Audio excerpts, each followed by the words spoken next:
अस्सलाम वालेकुम Nadreen, Mehran TV सां गॾु मां आहियां सैयद समीला शिराज़ी। हिन बुलेटिन में असां सां साथ ॾींदी सायरा सुमरो। सभ खां पहिरियां हिकु नज़र हेडलाइन ते।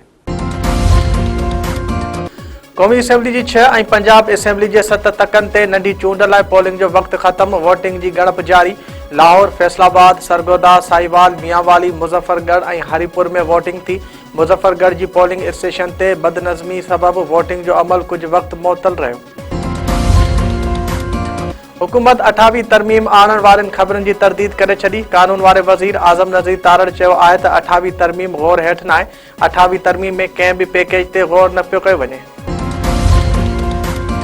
इसराइल पारां गज़ा जंगबंदी ऐं अमन मुआहिदे जी भञकड़ी जारी। इसराइली फ़ौज जी बमबारी में 24 फ़लस्तीनी शहीद, 54 ज़ख़्मी।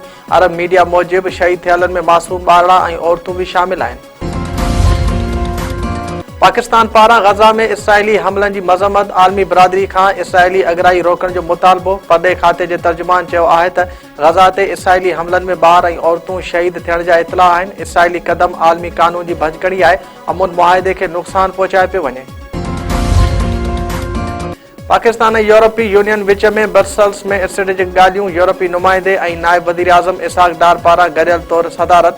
पाक यूरोपीय यूनियन लाॻापनि जे समूरनि पासनि जो जाइज़ो। मुस्तक़िल शराकतदार खे मज़बूत बणाइण जे अज़म जो इज़हार। जमायत इस्लामी जे अमीर हाफ़िज़ नईमुर रहमान चयो आहे त पाकिस्तान कंहिं वॾेरे या सियासतदान न, अवाम जो मुल्क आहे। असीं क़ौम परस्त न थींदासीं, न ई आबादियुनि खे तक़सीम ऐं सूबनि खे विढ़ाईंदासीं। चूंडनि जे शेड्यूल जो ऐलान थियण ताईं असांजो को बि उम्मीदवार न आहे। जमायत इस्लामी में जेको हलंदो निज़ाम तहत हलंदो। लाहौर में इज्तिमा खे ख़िताब कंदे हाफ़िज़ नईम वधीक चयो आहे त पाकिस्तान जे परॾे पॉलिसी आज़ादु हुजणु घुरिजे। फ़लस्तीन में इंसानियत जो क़त्ल थी रहियो आहे। अमरीका जे ग़ुलामी में असां पंहिंजो घणो नुक़सानु कयो आहे। गेरेलो वासी पोरियत नौजवान औरताणे आवाज़ ते हिरकिजी अगवा। शफ़क़त अली चनो 3 ॾींहंनि अॻु कराची कमाइण जे चई घरां निकिरण बाद लापता। वासनि जो चवणु आहे त संदन नौजवान खे अगवा कयो वियो आहे। मुग़वी नौजवान मोबाइल ते मैसेज करे ॿुधायो आहे त हू धाड़ेलनि वटि क़ैद आहे। नोटिस वठी खेसि बाज़ियाब करायो वञे।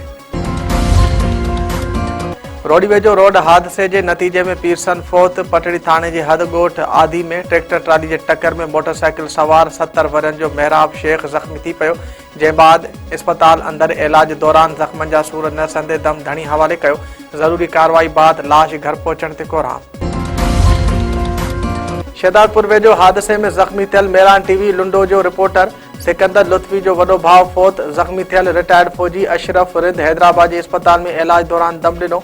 4 ॾींहं अॻु शाहपुर चाकर रोड ते अणॼातल गाॾी जे टक्कर में अशरफ रिंद समेत 2 ॼणा ज़ख़्मी थिया हुआ।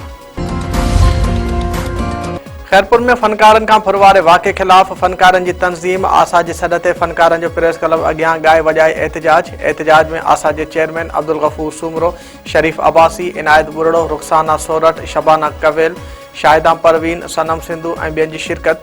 फनकारनि जो चवणु हो त हिकु हफ़्तो अॻु फनकारा सना सिंधु ऐं संदसि साथियुनि खां हथियारबंद 2.5 लख रुपया रोक रक़म ऐं 6 मोबाइल फ़ोन फुरे विया।